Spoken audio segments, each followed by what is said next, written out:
On the night of November 13th, 1985, a small Colombian town called Armero was fast asleep, unaware that the sleeping lion, the volcano Nevado del Ruiz, was about to wake in the most violent way. At exactly 9:09 p.m., the mountain exploded with a force that melted its icy cap. The fire met the ice, and what followed was death disguised as mud. A wall of blackness raced down the slopes, volcanic ash, rock, ice, and mud, mixing into a river of destruction known as a lahar. Within minutes, it swallowed towns whole, including Armero. 25,000 souls were silenced in the darkness. But amid this nightmare, one face, one fragile voice, broke through the chaos and burned into the conscience of the world. Her name was Omayra Sánchez. She was just 13 years old. When the lahar struck her neighborhood, Omayra's home was crushed. The walls collapsed. The roof came down. In that moment of terror, she was pinned in the wreckage, her legs trapped beneath heavy concrete and wooden beams. Worse still, her beloved aunt was killed beside her, her lifeless arms locked tightly around Omayra's legs, as if even in death she was refusing to let go. For 3 days and 3 nights, Omayra remained there, half submerged in cold, muddy water, her small body trapped, her young life caught between hope and death. And yet, in those hours of torment, she revealed more strength, more courage, more humanity than many adults could ever bear.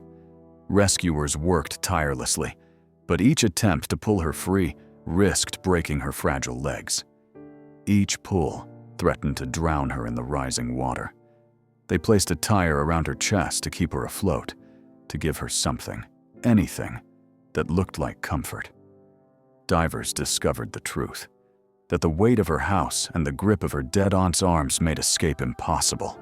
To free her, they would have had to amputate. But in that devastated land, there was no surgical equipment, no blood supply, no way to save her if they cut.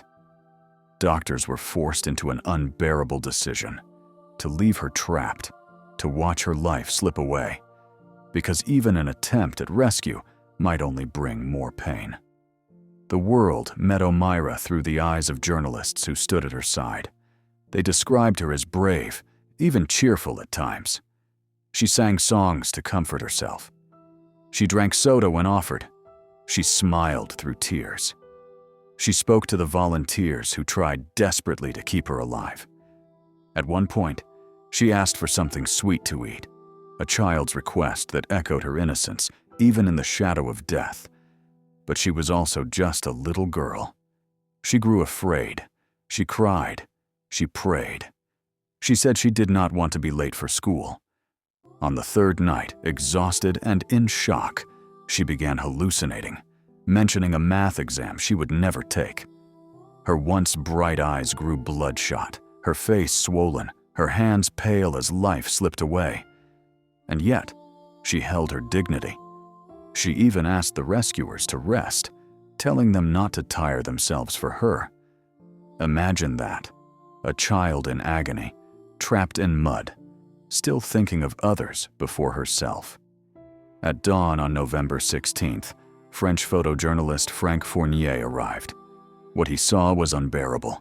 The town was a graveyard, a silence broken only by the cries of the living. And there, surrounded by ruin, was Omayra, her face rising above the mud, her courage unshaken. Fournier took the photograph that would shake the world, the image of a girl's final hours, eyes wide, life fading.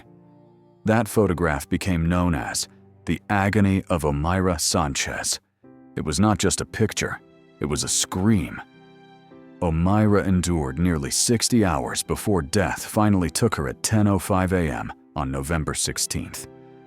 The official cause was likely gangrene or hypothermia, but the truth is, she died because no one had the tools to save her. She died because her country was unprepared, because warnings were ignored, because lives were weighed against cost. Her father and aunt were gone. Her brother survived. Her mother, away in Bogota when the lahar struck, returned to find her daughter lost forever. With a broken heart, she said, "It is horrible, but we have to think about the living. I will live for my son, who only lost a finger." Words no mother should ever have to say. Omayra's death was not just the story of a child swallowed by disaster. It was the story of a system that failed. Authorities had hazard maps. They had warnings. But those warnings were buried by politics, by economic interests, by disbelief. Even as the volcano shook in the months before, leaders did not act.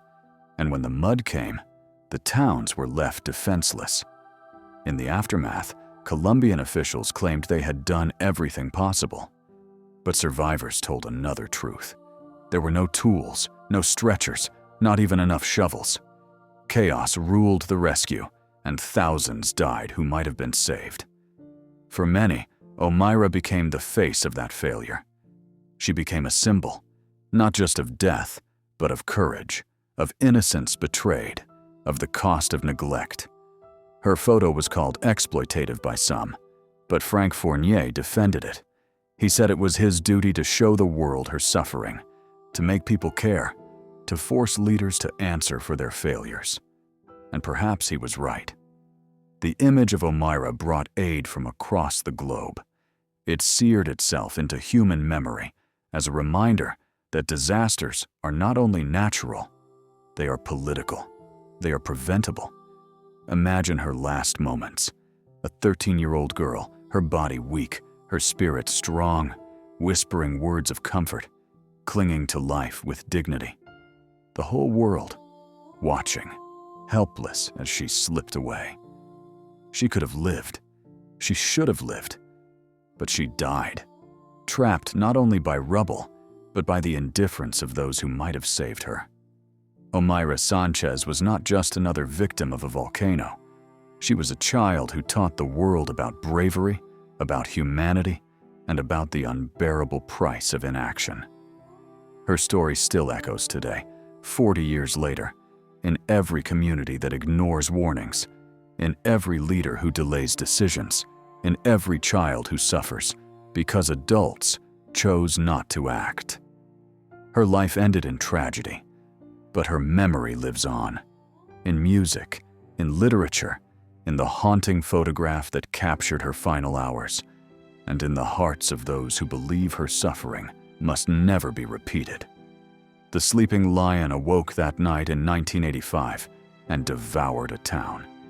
But the voice of one little girl still roars louder than the silence of the thousands who were lost. Omayra Sánchez's courage remains a wound, a lesson, and a light.